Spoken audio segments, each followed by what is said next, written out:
Welcome to the Free Market Foundation channel. My name is David Ansara. I'm the CEO of the Free Market Foundation. And I am delighted to be here in Stellenbosch. We're at Stellenbosch University. I'm speaking with Professor Johan Fourie. He is a professor of economics. He is an economic historian who knows an awful lot about the history of economic activity and economic systems in South Africa. And he is the author of Our Long Walk to Economic Freedom, which is a book that I cannot wait to read. Unfortunately, I haven't read it today, so but I think this will be for the aeroplane on the way home. I will devour it. But Johan, firstly, just tell us a bit about your background. How did you get interested in economic history as a discipline? I'd imagine that many people would be surprised to know that that discipline or that sub-discipline actually exists. What is economic history, and how do you see your work in that? Yeah, thanks, David, and thanks for having me here and visiting Stellenbosch and talking to you about the book. I mean, I certainly didn't know anything about economic history before very serendipitously meeting what later turned out to be my supervisor at a conference. I had written a paper. I was supposed to be a trade economist, and I had written a trade paper, but using historical data. And at this conference, I met him, and he invited me to Utrecht University, where I, for the first time, really saw what economic historians do, the kinds of interesting historical data that they exploit, and the kinds of questions that they ask of this data. And realizing also that, economics probably over the last 2 or 3 decades had moved into a quite mathematical, theoretical direction, or at least back then, certainly it had, and that there's a lot of value in understanding historical context. And this was very appealing to me, and so I did my PhD at Utrecht University, finished that in 2012. I had started working here at Stellenbosch in 2006 already, and so shifted my focus from trade to economic history. We were very fortunate also in 2012 to host the World Economic History Congress, which really put the spotlight on Africa, on Stellenbosch also as a center for economic history, and really started teaching economic history at the undergraduate and graduate course level since then. Okay, and we're here in a fantastic library, there are thousands of books behind the camera at the LEAP Center. Could you tell us just briefly about the center? So using this momentum from the World Economic History Congress, in 2012. In 2015, we founded LEAP. It was a very kind of informal group, research group, really. We basically had a website. But the idea was to really promote the study of economic history of Africa on the African continent. So a lot of work, there's a lot of excitement on African economic history, but much of it is really done outside of Africa. And the idea here was to really have a center where we would focus, explore the archives from a local perspective, extract the kind of information that you could do really interesting analysis with, attract funding, support students. And so that was 2015, and over the last 7 or 8 years, we've really grown. We've several postdocs. We've published pretty well. We've been fortunate to have received these wonderful books that you see here as a donation. And really kind of gained international, I think, recognition for the kind of work that we do. But of course, there's lots more to do. And formally this year, we were established as a Type 1 center of the department. So now we're formally established, and there's some kind of really exciting plans for the future as well. Oh, fantastic. And I do, just picking up on your statement there around how economics is seen as this highly quantitative discipline, and that certainly has value, trying to measure and understand economic activity in an economy is very important. But ultimately what we're dealing with here is human behavior. And humans behave sometimes in rational ways, sometimes in irrational ways. But ultimately what we're trying to understand is that maybe there are limits to how much you can model that behavior. And it's certainly good to look at factors like supply and demand and the monetary supply, for example. But you also need to understand that there are economic activity exists within a social context, and sometimes that drives people's behavior. Okay, so maybe we could discuss your book, Our Long Walk to Economic Freedom, in a bit more detail. What was the spark that got you to sit down at your desk and start writing, and what did you try to achieve with the book? So I guess the spark was COVID. To put it very bluntly, I had a time to do it. In fact, I've been teaching this course, as I mentioned, since 2012 for second-year students, and the course has basically been a set of slides for about 7 or 8 years, and then COVID came, and teaching moved online, and I just this was a discussion class, so it was really difficult to have these discussions online. And I thought, well, why not put pen to paper and write these sessions out to the students so that they can read them? And what happened was basically after week 3 or 4, I would send the material to the students. They would read it, and I would ask them for their feedback in the class, what they thought. And 1 or 2 students remarked, well, actually, this was they really enjoyed this. Obviously, those that did the work. But 1 or 2 remarked also that their parents also enjoyed this. Because everyone's got time now suddenly, so they read this the kids' material, I guess. The brother enjoyed it, the father, the mother enjoyed it, and I thought, well, maybe there's actually some kind of use in trying to sell this to a much bigger audience. So I wrote 16 chapters. These should also be kind of emphasized that these are quite short chapters. They're about 2,000 to 2,500 words each, so they're really digestible, quite accessible. And I sent it to a publisher, and then one responded, Tafelberg, and I guess the rest is history. That was published in 2021. A 2022 issue came out with Cambridge University Press, so that's the international issue. Quite several updates there as well, additional chapter, and then it was also translated into Afrikaans and published this year as Skatryk. It's also at the moment being translated actually into isiXhosa, and that will be in free edition. So hopefully we can terrific. Can share the message much further than the kind of commercial market. So the rest was economic history. Exactly. Yeah. Okay. And so there are a number of vignettes through history that illustrate how South Africans have interacted and engaged with each other. It goes very far back in time, about 100,000 years. If I'm correct. So I mean, I must say I've been critiqued for my clickbait title. So they are trying to attract an audience that you wouldn't think of typically as, I guess, economic history interested audiences.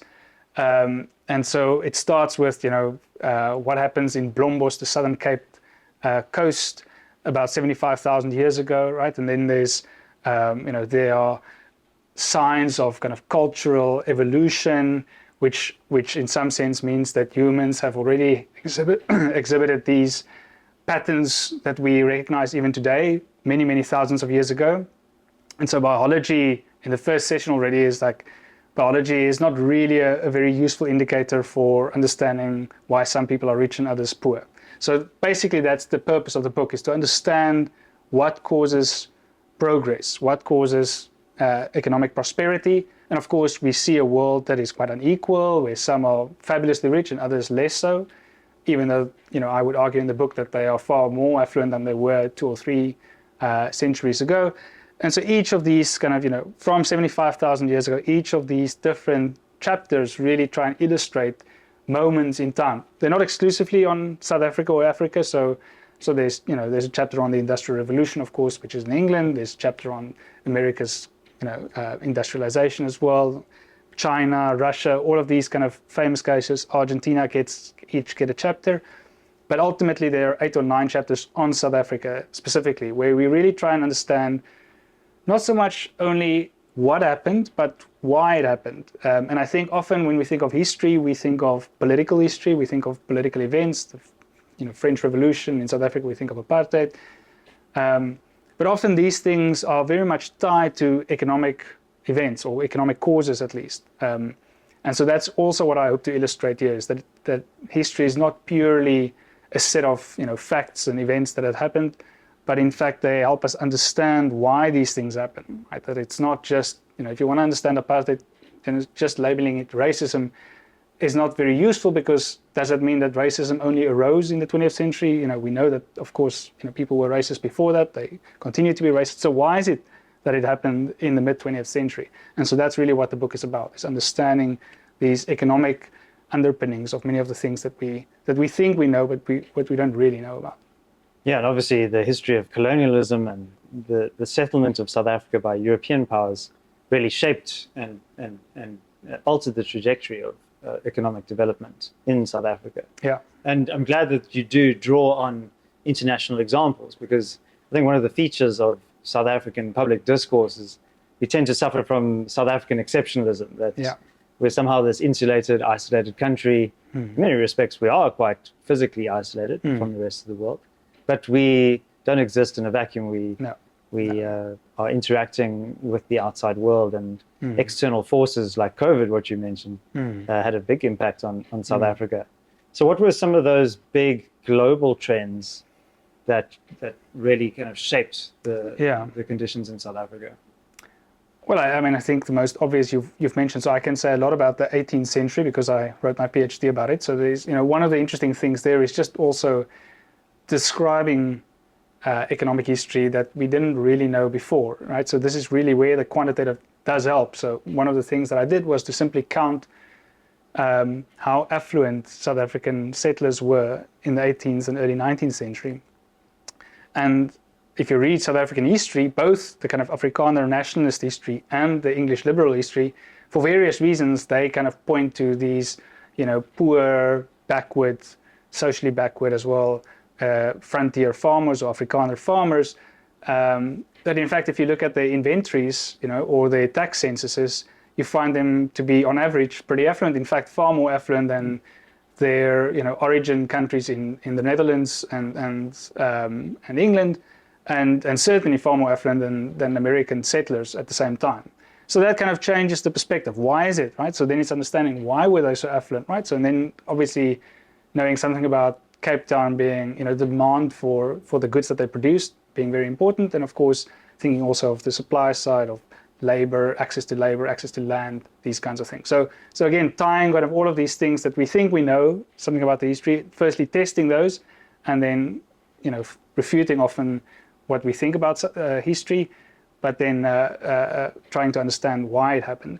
I mean, other international, I think, effects, of course, there's the Industrial Revolution, which I really try and build on the latest research. So there's a long history, the importance of trade, the importance of slavery, but I really try and emphasize what the latest research tells us. And that's often very difficult because these things are, in the Industrial Revolution case, about informal institutions, this kind of culture of entrepreneurship that existed in Britain, which is very difficult to measure and makes economists quite uncomfortable to talk about. But it clearly seems to be an important explanatory factor.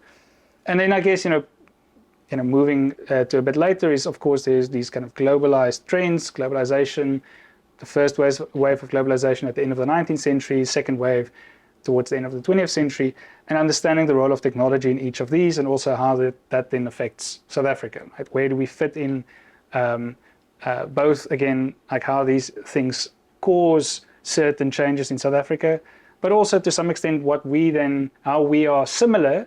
If we think about attempts at inward industrialization or inward substituting industrialization, we can learn from Latin America, from other African countries, but somehow we did also things a little bit differently.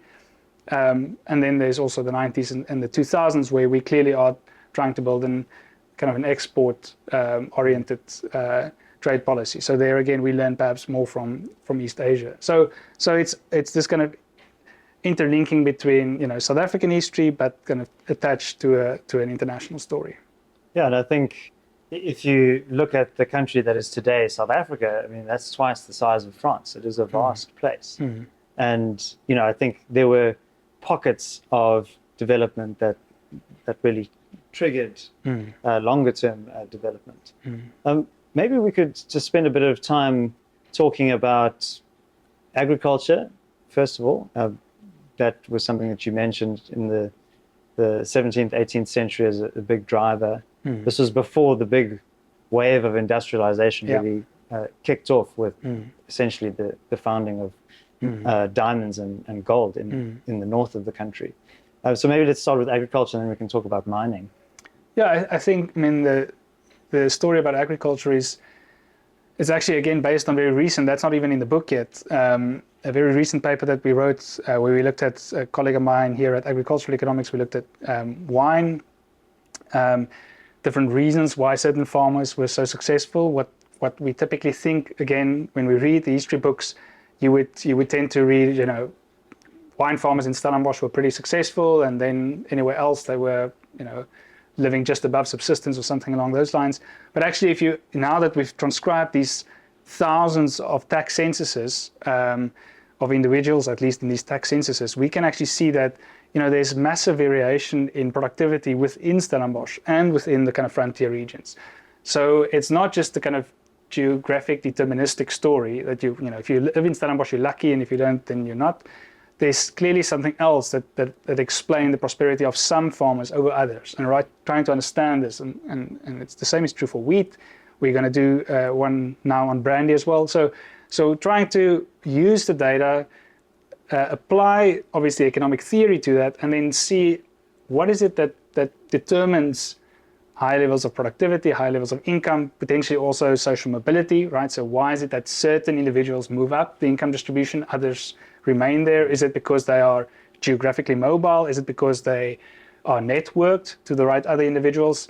It's really trying to get at this fundamental question of like what creates prosperity. And I think, when we think of agriculture in the 17th, 18th, early 19th century, we think of it as a very stagnant, certainly if you read the economic history book by Charles Feinstein, right, which is still, I think, the seminal contribution, 2005 book.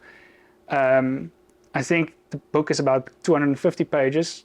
3 pages is dedicated to the first 150 years, right? It's like, okay, yes, a little bit of the history, but actually South Africa starts with the discovery of diamonds, which, it's clearly untrue, right? There's far more that we can learn from even those first 150 years, which actually sets the tone, I think, often for various kinds of reasons in the institutions that are set up at the Cape, that those institutions then move with the frontier farmers, with the Boer Republic's establishment, they move into the interior. So a lot of what comes later actually is explained by the 18th century.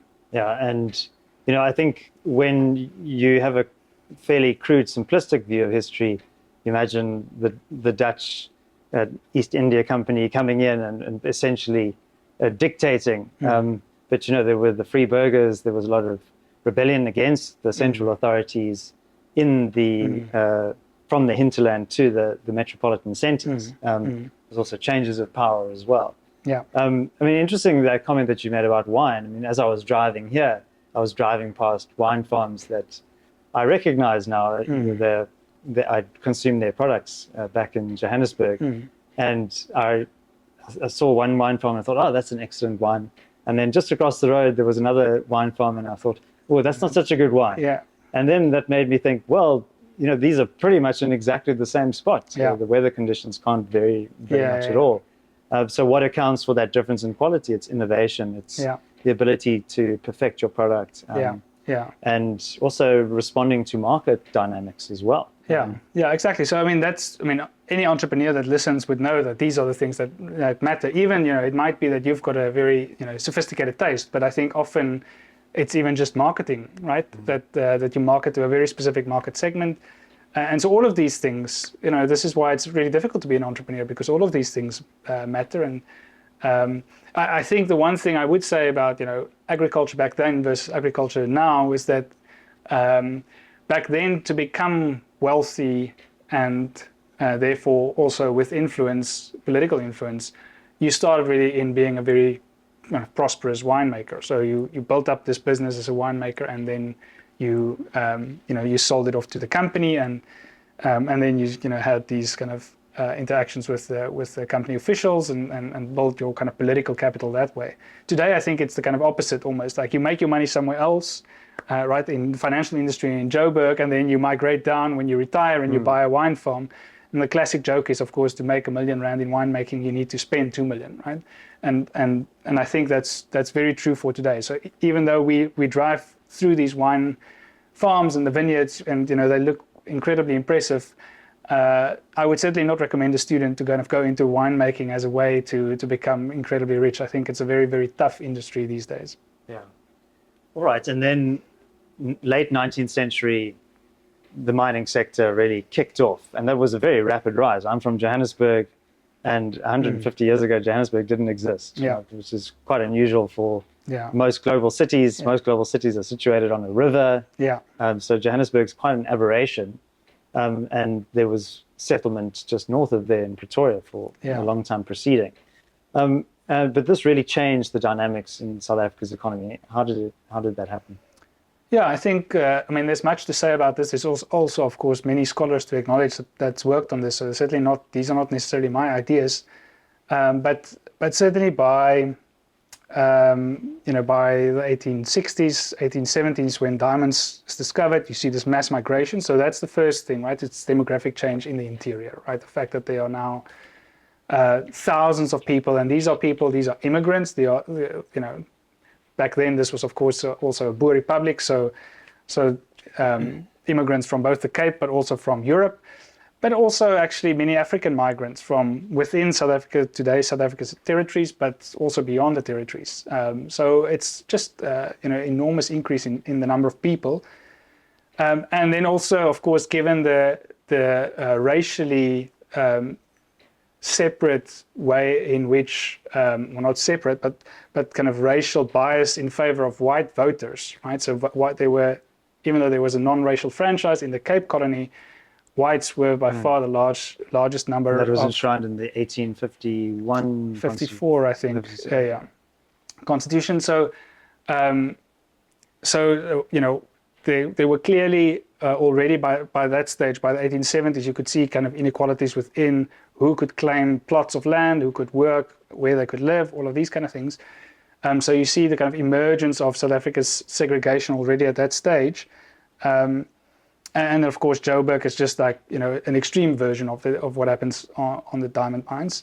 I do think, this interaction, this political economy story of how the voting, the non-racial franchise in the Cape versus what happens after the Boer War at the start of the 20th century, despite the Boer republics losing the war, how they insisted on a racial franchise, a whites-only franchise, was always to me quite interesting, given the fact that they had lost the war. And it was really only recently where I discovered that, part of the reason that the Cape didn't really have much bargaining power in the negotiations, because a lot of politicians, both white and black politicians at the Cape, really wanted a non-racial franchise, was because of the massive debt that the Cape had incurred, especially in building the railways, which of course had benefited, the diamond magnates, most notably Cecil John Rhodes. And if you read The Economist, for example, at this stage, The Economist writes about these excessive debts, right? It's up to 200% of GDP. So if we think of today, where we worried about 70-75% of GDP, debt to GDP, this was a serious concern. And so, the Cape basically had to accept whatever the Transvaal and the Orange Free State offered, because they were in serious debt. And of course, the Transvaal had the gold mines, and so they could really insist on a whites-only franchise, which had, obviously massive implications for the future of South Africa. So it's again, when we think about, the loss of the non-racial franchise, we might think of it through, cultural or political or social terms, but that doesn't really capture why it happened. And that's why the economic history, I think, is so vital. Oh, that's interesting. Yeah, that is a big economic driver, the equivalent of a structural adjustment program. Exactly, yeah, exactly. And obviously liberals like John X. Merriman of the Cape, they really lost that battle ultimately with the Union of South Africa. And then you still had vestiges of that coloured franchise continuing, but that was wholly abandoned in the 1930s. 30s. I think finally in the 1950s, maybe 56 or something. Okay. So I think in terms of when we zoom out, one of the things that we're obsessed with in the Free Market Foundation is economic freedom. And we talked about that X factor earlier. What is it that really is the difference between prosperous countries and poor countries? The scholars Asimoglu and Robinson, Why Nations Fail, they talk about the role of institutions. They look at, say, the Korean Peninsula, which has identical culture and geography and history, all of those factors shared. But South Korea is overwhelmingly prosperous and successful, one of the wealthiest countries in the world, whereas North Korea is a communist dictatorship. And so they point to the difference between inclusive versus extractive institutions. And I think that that's an interesting lens. My bias is towards, are countries free or not? So a month ago, the Free Market Foundation we launched together with the Fraser Institute in Canada the Economic Freedom of the World Index. And this essentially ranks economies, countries around the world, depending on their levels of freedom, their various sub-indices on that, respect for private property rights, the rule of law, size of government, sound monetary policy. And there we saw that South Africa is actually slipping down the index of economic freedom. So in the year 2000, South Africa was ranked 47th out of about 160 countries. Today it is ranked 94th out of 165 countries. So we are conceding that territory. We're losing freedom in South Africa. When you look at it from a historical perspective, how much do you think economic freedom was a driver? You talk about some of these farmers. They were essentially trying to make their own value out of nothing, out of the hard earth. So talk about economic freedom. Yeah, I think, it's probably good to start with a definition, right? And so there are many, many definitions, and if you measure it, you certainly also have a definition of what it is. I tend to think of it in a very probably kind of simple way, and that is that you have to have the freedom to produce and consume what you want, right? So I think the way to think about it is that for much of South Africa's history, white South Africans, as we would classify them today, had the ability to decide what they wanted to consume and what they wanted to produce. Maybe there's an asterisk there to say, actually the 18th century is a pretty poor example because the Dutch East India Company determined where you could sell, who you could sell to, what you could produce. In fact, you were only allowed to produce agricultural goods. So despite the kind of wealth, prosperity of the average farmer, it could potentially have been more. And of course, it was a slave-based society. I should have mentioned that before. And had the slaves had the ability to produce and consume what they wanted, the productivity would have been potentially much, much greater. In fact, there's, last week there's this wonderful working paper that came out in the States, where they actually enumerate for the first time the size of this productivity gain at the emancipation of American enslaved people. So it's as when you remove the ability for people to decide where they want to live, who they want to marry, all of these kind of other things, but especially the ability to produce what they want and to sell to whom they want and buy what they want, then that's inevitably going to be a detractor to kind of upward mobility, to growth, to inhibiting prosperity. And so that's really what we need to think about almost in every policy. The question should be, is this removing people's ability to produce what they want or consume what they want? If we tax people, my argument would be, well, that's, you're removing their ability to consume what they want, right? Or if you're taxing people's, income, you're removing their ability to kind of produce what they want because you are basically taxing their work hours, right? So thinking very hard about the freedom to do what we want is incredibly important. That's kind of a classically libertarian, I think, view. But that's not to say that there shouldn't be a state. Of course, there are various reasons, and public economics knows this very well, why you would want a state, right? For security, for protection, of course, infrastructure. You might argue. I would also argue that technology changes many of these things, that with improved technologies, the role of the state changes. And certainly I don't think we in South Africa, but I think many states in the world haven't really adjusted to that. So, it gets complicated. So the point is really not to say that there shouldn't be a role for the state, but I think ultimately the state should be there to promote the freedom for people to choose what they want.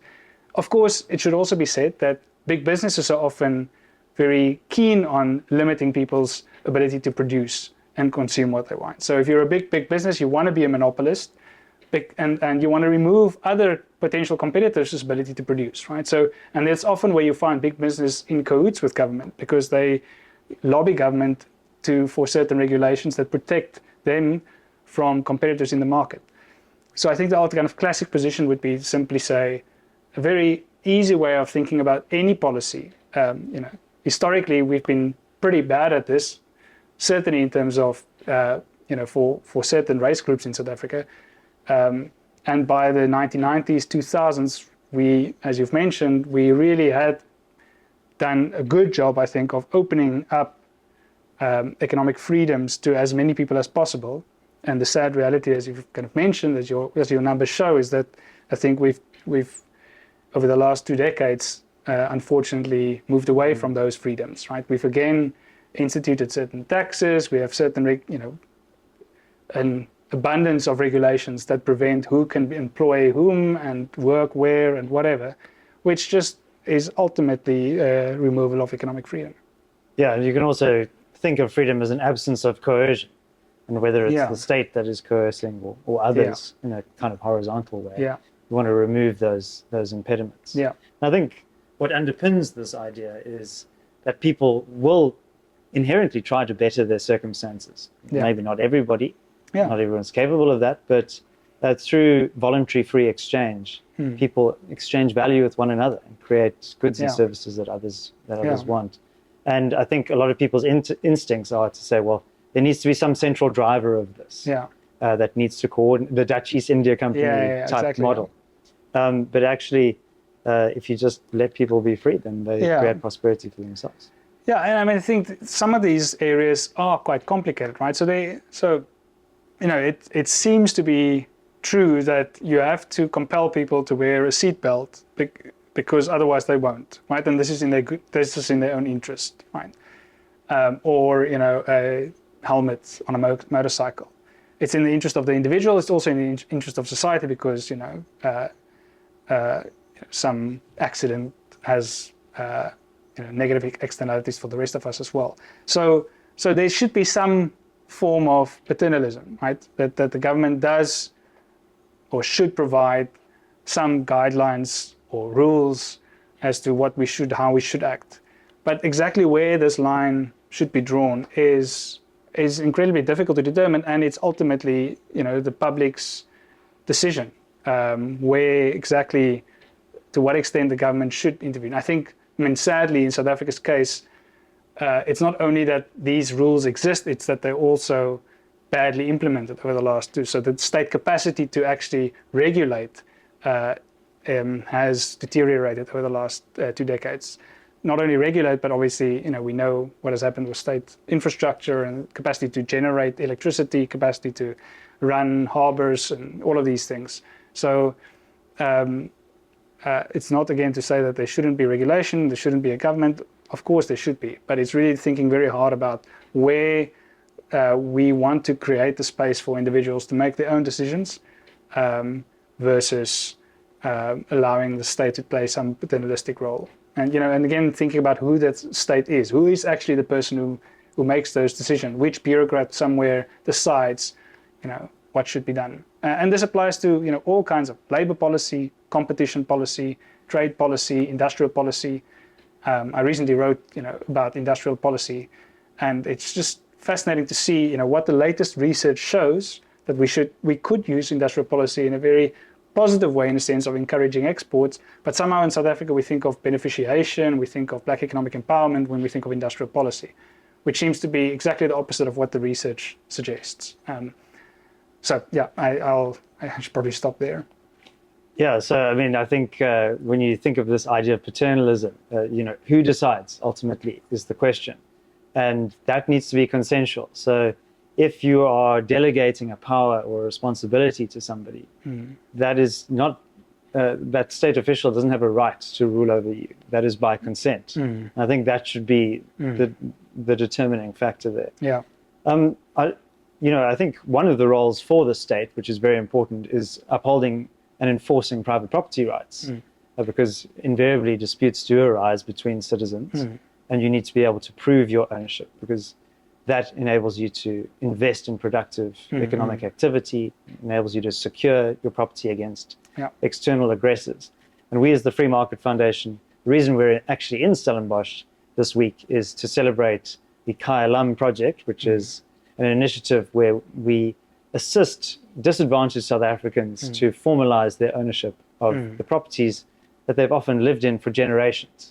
And it's a very moving program to be part of, because many of the people who benefit from this program, they themselves and their families for generations may have lived on a property, but they haven't ever had any proof of their ownership. So giving them those title deeds, helping to facilitate the issuing of those title deeds from local government to them, is the first step in really beginning to become free economic agents. Yeah. It's not a panacea. There's a lot of other impediments to their economic flourishing. But could you talk about the role of private property rights? In many respects, it's a very unevenly applied system in South Africa, given what happened with the 1913 Land Act, the Native Land Act, the Group Areas Act in 1951. What's the history of private property rights in South Africa? Yeah, I think certainly in South Africa, I think it's much easier to study the removal actually of private property than actually the granting of private property. That's the first to say. And of course, you've mentioned the land acts, the various land acts. I mean, 1913 is just one, but I mean, 1936, and there's various others. And of course, we shouldn't forget the forced removals that often happen in towns and cities in South Africa in the 1960s, 50s, and 60s. And then the grand apartheid schemes as well. So there's obviously lots to study and investigate. I think the very essence of the matter is wherever you see anywhere in the world the removal of property rights, and this has been studied, for example, in the Great Leap Forward in China very well, where by the 1950s, Mao had a very clear idea of building these collectivized towns and later cities. So private property was very quickly removed from people who weren't really expecting it. And so, one of the great papers that I write about in the book, for example, is showing the consequences of this collectivization scheme for individuals themselves. So looking at the families and specifically in terms of, again, agricultural peasants mostly owning cattle. And what you find, for example, is as soon as property rights were removed, people slaughtered their cattle because they knew that there wouldn't be a market for the cattle in future, right? And so they slaughtered their cattle. They held onto the skins with the hope that might be, there might be a market for that in future. But what it ultimately meant is that when a famine came 2 years later, there wasn't any kind of source of protein anymore for people to live on. And so this was the largest famine in human history. So it's a kind of an extreme version of a removal of property right. And that's really there were one or two other policies as well, which I can talk about. But the point is really this was the main policy event, was this removal of property rights. And you see this incredible consequence, almost unbelievable, the fact that 50 million people die in a famine. And so, I mean, that you find similar kind of examples, not to such an extreme level, but in the Soviet Union with the collectivization that happened there in the 1930s as Ukraine, well. Yeah. So each time we see the removal, especially the mass removal of property rights, we see devastating consequences for human welfare. To me, that points very clearly to the importance of property rights, right? If you don't have property rights, then clearly the incentives are misaligned to the creation again of prosperity. But I think in South Africa's case, we don't yet have the micro level evidence, right? So where we would have a census, or given again the kind of racist nature of which censuses were collected in South Africa's past, we don't often have information on Black South Africans, where they lived, what they owned, and then can study what the consequences were, for example, on forced removals. And that certainly is an area that I hope to contribute to in future. We are working on one or two projects where we hope to kind of add to that, but I'm pretty confident that we'll see, as these property rights again are removed, you see the deterioration of living standards, and by contrast, the ability of Black South Africans to acquire property post-1994 in the formerly white South African areas. There you see that's the emergence, right? That's exactly your project. It's the emergence of, it's not the only requirement, it's not a kind of sufficient requirement, but it's a necessary requirement for the creation of a kind of a wealthier social class. Sadly, we don't see that in the former homeland areas, right? So in the former homeland areas, you do not have these individual property rights. And, it's very easy to spot the poorest areas in South Africa on a map, because it's those areas where you don't have private property. And that's not something we tend to talk about a lot in South Africa, sadly, but a third of South Africans still live in the former homelands. And the only way to escape poverty in those areas is really to migrate out of them. There's no other way of creating wealth in a society where those kinds of property rights exist. Yeah, and you hear anecdotes of the tribal authority will just declare, okay, well, this village is now, we're going to turn this into a tourist center, so let's just move everybody out of here. Yeah, yeah. Totally against their will. Yeah. I mean, interesting, just to go back to your communist China example, one of the conceptions I always had was that in 1979, Deng Xiaoping came in and said, okay, we're going to allow private ownership again, and that it was a sort of a top-down phenomenon. But actually, the collectivization of agriculture failed so dismally that people just started defying even this almighty powerful Maoist state and basically starting to run their own farms again. And what Deng did was just formalize that and just recognize it, not punish it. So I think one of the takeaways for me from this event that we just had in Klapmuts, and also from some of these historical examples that we've spoken about, is that private property rights is not just a policy decision, like what is a beneficial outcome in terms of growth or what have you.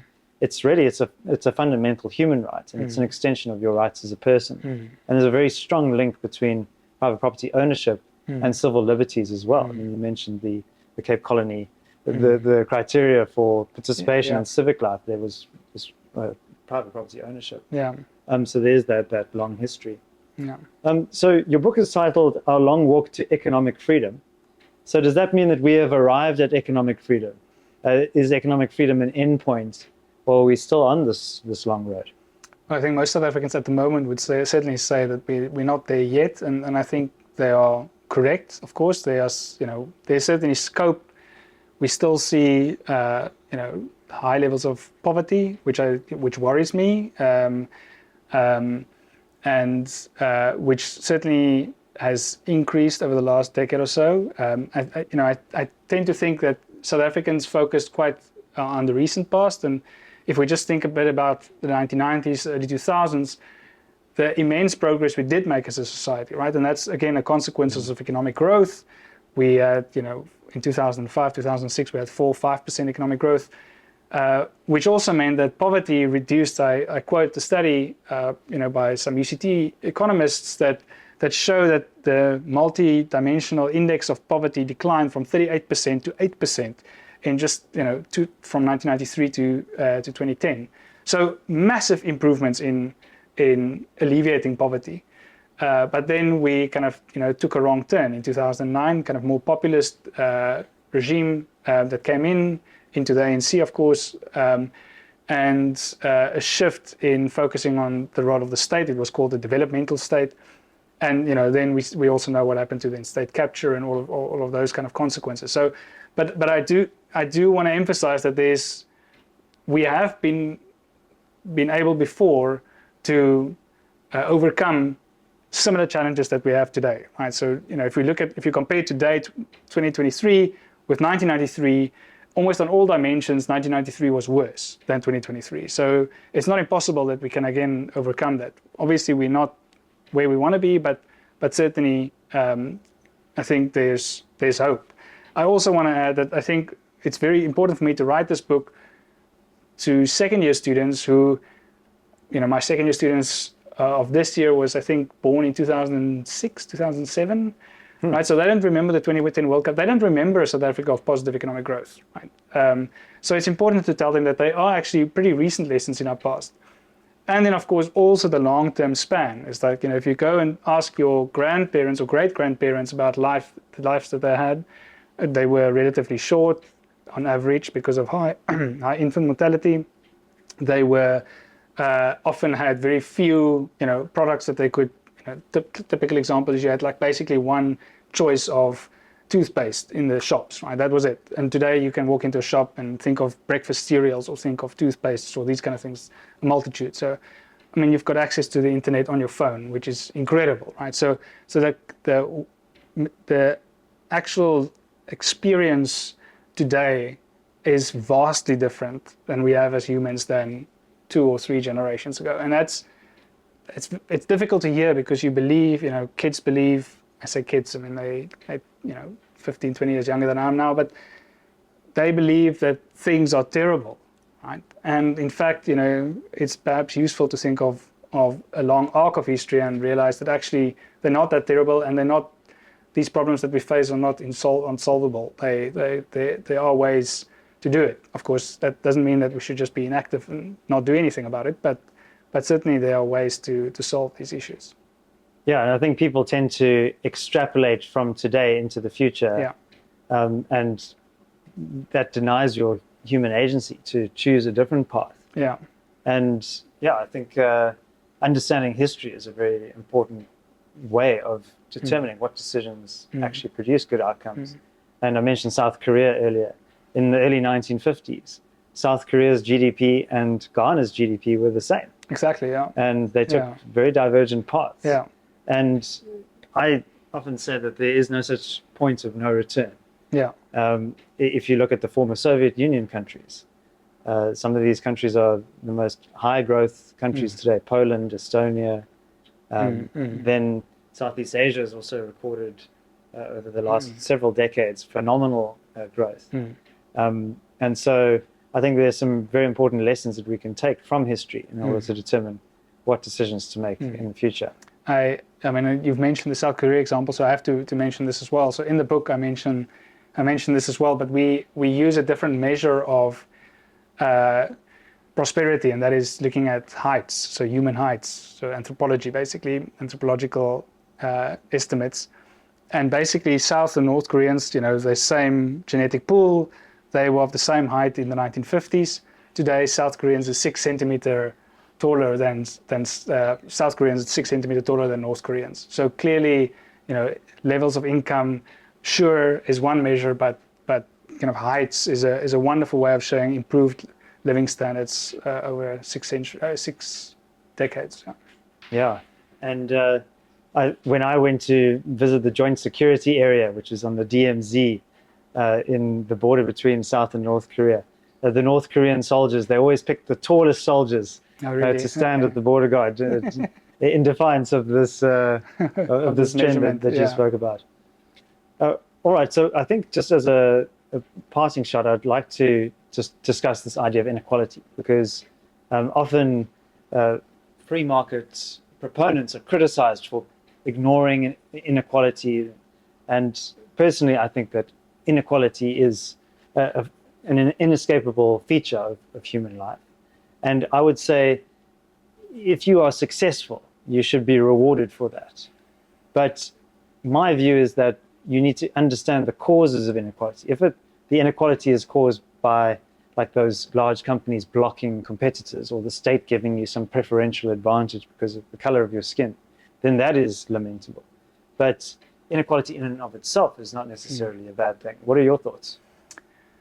So I think the first thing is to say that when we mention inequality in public, we often mean poverty, and especially what we mean is social mobility. So I think these are three different concepts that one needs to disentangle. That certainly poverty is something that we can think hard about and how to solve. Certainly social mobility is something that we know what, there are standard economic theories about what causes the social mobility to be blocked, so social immobility, and what to do about it. But inequality is a much harder concept, right? Because there are multiple factors that affect it. You might have a fast-growing society that becomes more unequal. You might have a fast-growing society that becomes less unequal. So I think the way we use inequality in South Africa is often frustrating for me, is because we mean actually something else. The classic point I would want to make is, the one thing that affected Stellenbosch's Gini coefficient the most over the last decade is the collapse of Steinhoff, right? But I don't see anyone demonstrating in the streets celebrating the fact that Steinhoff collapsed because the Gini fell. But what someone in, you mentioned clubmates would really care about is the ability for the kids to be better off than themselves. So if they then use the word inequality to express that, then that's something different. It's the social mobility that they care about, not really the Gini coefficient that they care about.